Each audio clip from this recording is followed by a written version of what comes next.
Good morning.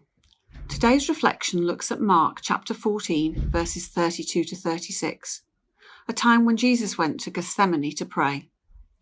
This passage talks about the pressure that Jesus faced on the eve of his suffering and death. Can we imagine how he must have felt, how alone and how stressed? Jesus is acknowledging the faith of his spirit and the fear of his mortal mind. He seems to ask if there might be an easier way, but equally trusts in the guidance of spirit and embraces what will be the culmination of his earthly ministry. Jesus acts like almost any other human who knows that their life grows short. He experiences grief, sorrow, and a desire that the future doesn't play out as he expects it will.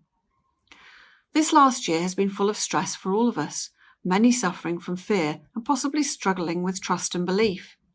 This is a time when we need and want to feel the impact of Christ.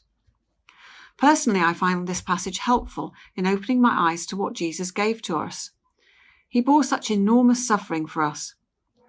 This has to challenge us to avoid becoming indifferent in our walk of faith and move us to becoming consistently obedient to his word.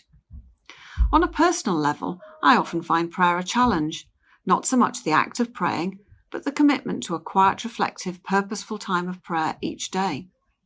So for me, this passage offers reassurance that whilst the routine of prayer is important, it's just as appropriate to use periods of reactive prayer during those times when we feel most in need of God's love and support. Jesus remained strong in faith despite his trials. Let's use this passage to model our faith based on total trust in the Lord, no matter what challenges we might face.